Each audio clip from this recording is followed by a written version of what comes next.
ಅತಿ ಶೀಘ್ರದಲ್ಲೇ ನಾನು ಮತ್ತು ನನ್ನ ಮಗ ಇಬ್ಬರೂ ಕಾಂಗ್ರೆಸ್ ಪಕ್ಷಕ್ಕೆ ಸೇರ್ಪಡೆಯಾಗುತ್ತೇವೆ ಎಂದು ಮಂಡ್ಯದ ಮಾಜಿ ಸಂಸದ ಎಲ್.ಆರ್. ಶಿವರಾಮೇಗೌಡ ಹೇಳಿದರು.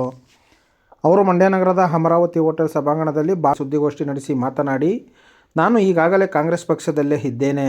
ಶಾಸ್ತ್ರೋಕ್ತವಾಗಿ ಕಾಂಗ್ರೆಸ್ ಪಕ್ಷಕ್ಕೆ ಸೇರ್ಪಡೆಯಾಗಬೇಕಾಗಿರುವುದರಿಂದ ವಿಳಂಬವಾಗುತ್ತಿದೆ. ಚನ್ನಪಟ್ಟಣ ಚುನಾವಣೆ, ಹಾಸನದ ಸಮಾವೇಶ, ಬೆಳಗಾವಿಯಲ್ಲಿ ನಡೆದ ಮಹಾಧಿವೇಶನ ಸಂದರ್ಭದಲ್ಲಿ ಪಕ್ಷ ಸೇರ್ಪಡೆಯಾಗಬೇಕಾಗಿತ್ತು. ಆದರೆ ಅದು ಸಾಧ್ಯವಾಗಲಿಲ್ಲ. ಧನುರ್ಮಾಸ ಕಳೆದ ನಂತರ ಕಾಂಗ್ರೆಸ್ ಪಕ್ಷಕ್ಕೆ ಅಧಿಕೃತವಾಗಿ ಯಾವುದೇ ನಿರೀಕ್ಷೆಗಳಿಲ್ಲದೆ ನಾನು ಮತ್ತು ನನ್ನ ಮಗ ಇಬ್ಬರೂ ಕಾಂಗ್ರೆಸ್ ಪಕ್ಷಕ್ಕೆ ಸೇರ್ಪಡೆಯಾಗುತ್ತೇವೆ ಎಂದರು. ನಾನು ಹೆಚ್ಚು ಕಡಿಮೆ ಕಾಂಗ್ರೆಸ್ಸಲ್ಲಿ ಇದ್ದೀನಿ ನನಗೆ ತಿಳ್ಕೊಳ್ಳಿ. ಶಾಸ್ತ್ರೋಕ್ತ ಸೇರ್ಕೋಬೇಕು. ಈಗ ನಮಗೆ ಚನ್ನಪಟ್ಟಣದಲ್ಲಿ ಸೇರ್ಕೊಳ್ಳಿ ಅಂದರು, ಅಲ್ಲಿ ಆಗಲಿಲ್ಲ, ನಾನೇ ಬೇಡ ಅಂದೆ. ಹಾಸನದಲ್ಲಿ ಸೇರ್ಕೊಳ್ಳಿ ಅಂದರು, ಆಗಲಿಲ್ಲ. ಈಗ ಬೆಳಗಾವಿ ಅಧಿವೇಶನ ಇತ್ತು, ಇದೆಲ್ಲ ಮಹಾಧಿವೇಶನ ಇವೆಲ್ಲ ಇದ್ವಲ್ಲ, ಈಗ ಮುಗಿದಿದೆ. ಈಗ ಸೇರ್ಕೊಳ್ಳೋಣ ಅಂದರೆ ಧನುರ್ಮಾಸ ಈಗ ಯಾಕೆ ಸೇರ್ತೀರಿ ಅಂತಾರೆ. ಅದಕ್ಕೆ ಧನುರ್ಮಾಸ ಮುಗಿಸ್ಕೊಂಡು ಸೇರ್ಕೊತೀನಿ.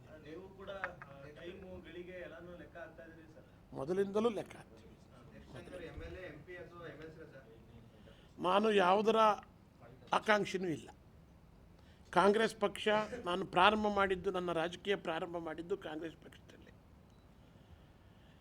ಬೇಕಾದಷ್ಟು ಕಾರಣಗಳು ನಮಗೆ, ನಾವು ವಿಧಿ ಇಲ್ಲದಲ್ಲೇ ಬೇರೆ ಬೇರೆ ಪಕ್ಷಗಳಿಗೆ ಹೋಗಬೇಕಾದಂಥ ಅನಿವಾರ್ಯತೆ ಆಯಿತು ಮಂಡ್ಯ ಜಿಲ್ಲೆಯಲ್ಲಿ. ಮಂಡ್ಯ ಜಿಲ್ಲೆ ರಾಜಕಾರಣ ಅದನ್ನು ಹೇಳಲಿಕ್ಕಾಗಲ್ಲ, ಆ ರೀತಿ ವ್ಯತ್ಯಾಸಗಳಾದವು. ಆದ್ದರಿಂದ ನಾವು ಬೇರೆ ಬೇರೆ ಯೋಚನೆಗಳು ಮಾಡಿಕೊಂಡು ಬೇರೆ ಬೇರೆ ಪಕ್ಷಗಳಿಗೆ ಹೋಗ್ಬೇಕಂತ ಪರಿಸ್ಥಿತಿ ಬಂತು. ಅದಾದ ಮೇಲೆ ಈಗ ನಾವು ಅಧಿಕೃತವಾಗಿ ಕಾಂಗ್ರೆಸ್ನಲ್ಲಿ ನಮ್ಮ ಜೀವಿತವಾಗಿರ್ತಕ್ಕಂಥ ಸಂದರ್ಭದಲ್ಲಿ ಕಾಂಗ್ರೆಸ್ಸಲ್ಲಿ ಇದ್ಬಿಟ್ಟು ಕಾಂಗ್ರೆಸ್ನಲ್ಲಿ ಏನು ಸೇವೆ ಮಾಡೋಕ್ಕಾಗುತ್ತೆ ಸೇವೆ ಮಾಡಿ ಏನು ಪಾರ್ಟಿ ಕೆಲಸ ಮಾಡ್ಕೊಂಡು ಹೋಗ್ತಕ್ಕಂಥದ್ದು, ಮತ್ತು ಮುಂದೆ ಏನಾಗುತ್ತೆ ನೋಡೋಣ ಅನ್ನೋದು ನೋಡೋಣ. ಇಲ್ಲ, ಕಾಂಗ್ರೆಸ್ ಎಲ್ಲರಿಗೂ ಒಂದೊಂದು ಟೈಮ್ ಅನಿವಾರ್ಯ ಆಗುತ್ತೆ.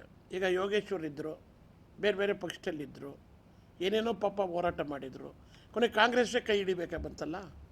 ಹಂಗೆ ಕಾಂಗ್ರೆಸ್ ಪಕ್ಷ ನಾವೆಲ್ಲ ಬೆಳೆದಿದ್ದೆ ಕಾಂಗ್ರೆಸ್ನಲ್ಲೇ ಇದ್ದೀವಿ. ತಮಗೆ ಭಾಳ ಜನಕ್ಕೆ ಗೊತ್ತಿದೆಯೋ ಇಲ್ಲೋ ಗೊತ್ತಿಲ್ಲ. ನಾನು 2 ಸಾರಿ ಇಂಡಿಪೆಂಡೆಂಟಾಗಿ ಗೆದ್ದಾಗಲೂ ಸಹಿತ ಕಾಂಗ್ರೆಸ್ಸಿನ ಜೊತೆಲೇ ಇದ್ದೆ.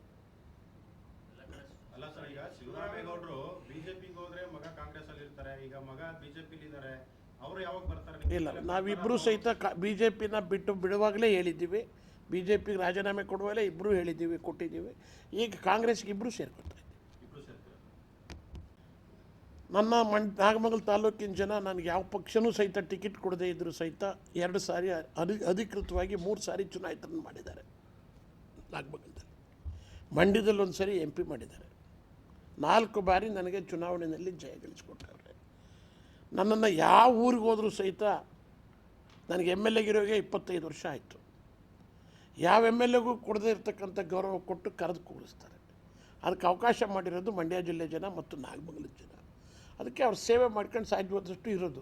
ಅವಕಾಶ ಸಿಕ್ತಾಗ ಏನಾಗುತ್ತೋ ನೋಡೋಣ. ಅದೇನು ನಮ್ಮ ಮನಸ್ಸಿನಲ್ಲಿಲ್ಲ, ಯಾವುದೂ ಇಲ್ಲ.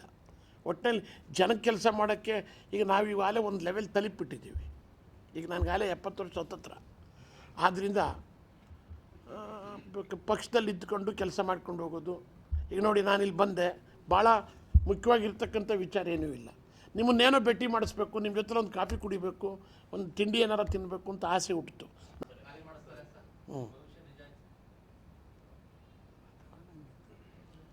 ಅಲ್ಲ, ಈಗ ನಾನು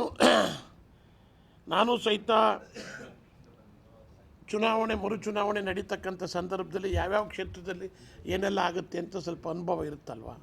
ಆ ಅನುಭವದ ಮೇಲೆ ನಾನು ಹೇಳಿದ್ದು. ಯಾಕೆಂದರೆ ನನಗೆ ನನ್ನ ಸಂಸ್ಥೆಯಲ್ಲಿ ಒಂದು ಸುಮಾರು ಕೀ ಪೋಸ್ಟಲ್ಲೇ ಒಂದು 10-15 ಜನ ಕೆಲಸಗಾರರಿದ್ದಾರೆ, ಎಲ್ಲ ದೊಡ್ಡ ದೊಡ್ಡ ಪೋಸ್ಟಲ್ಲಿ. ಅವ್ರನ್ನೆಲ್ಲ ನಾನು ಮೀಟಿಂಗ್ ಮಾಡಿ ಕೇಳಿದ್ದೀನಿ. ಯಾವ ಕಾರಣಕ್ಕೂ ಸಹಿತ ಈ ಸಾರಿ ನಾವು ಯೋಗೇಶನ್ ಬಿಟ್ಟು ಅಳ್ಳಾಡಲ್ಲ. ಮುಸ್ಲಿಂ ಬಾಂಧವರು ಇದ್ದಾರೆ. ನನಗೆ ಸಂಪರ್ಕ ಹೆಂಗೆ ಅಂದರೆ, ಈ ಸ್ಕೂಲ್ ನಡೆಸ್ತಾ ಇದ್ದೀವಿ ನಾವು, ಸ್ಕೂಲ್ ಅಸೋಸಿಯೇಷನಲ್ಲಿ ಇದ್ದೀವಿ. 60 ಪ್ರೈವೇಟ್ ಸ್ಕೂಲ್ ಅವಲ್ಲಿ, ಎಲ್ಲಿ ಚನ್ನಪಟ್ಟಣದಲ್ಲಿ. ನಾನು ಮೀಟಿಂಗ್ ಮಾಡಿದ್ದೆ ಅವ್ರನ್ನ. ಆಮೇಲೆ ನಾನು ಕಾಯರ್ ಇಂಡಸ್ಟ್ರೀಸ್ ನಡೆಸ್ತಿದ್ದೆ ಹಿಂದೆ, ಈ ತೆಂಗಿನ ನಾರಿನ ಘಟಕಗಳನ್ನ. ಅಲ್ಲಿ ತೆಂಗಿನ ನಾರಿನ ಘಟಕ ಈಗಲೂ ನಮ್ಮವೆಲ್ಲ ನಿಂತೋಗ್ಯವೆ, ತುಂಬ ಚೆನ್ನಾಗಿ ನಡೆಸ್ತಾವ್ರಲ್ಲಿ. ಅವ್ರನ್ನೆಲ್ಲ ನಾನೇ ಹೋಗಿ ರಾಜಿ ಮಾಡಿ ವಾಪಸ್ ಕರ್ಕೊಂಬಂದೆ.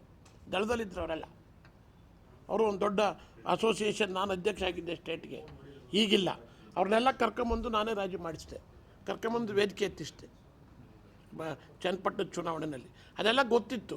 ಆದ್ದರಿಂದಲೇ ನಾನು ಪಾಪ ನಿಖಿಲ್ ಕುಮಾರಸ್ವಾಮಿಯವರು ಮಂಡ್ಯದಲ್ಲಿ ಸೋತರು, ಆಮೇಲೆ ಹೋಗಿ ರಾಮನಗರದಲ್ಲಿ ಸೋತರು, ಚನ್ನಪಟ್ಟಣದಲ್ಲೂ ಸೋಲ್ತಾರಲ್ಲ, ಅವ್ರು ಸೋಲೋದು ಅಂತೇಳಿ ನಾನು ಮುಂಚೆಲೇ ಎಚ್ಚರಿಕೆ ಕೊಟ್ಟೆ ಕುಮಾರಸ್ವಾಮಿಯವರಿಗೆ. ಕುಮಾರಸ್ವಾಮಿಯವರು ಅವರು ಏನು ನಾವಿನ್ನು ಯಾರು ಹೇಳಿದ್ದು ಕೇಳಲ್ವಲ್ಲ, ಅವ್ರದ್ದೇ ತೀರ್ಮಾನ.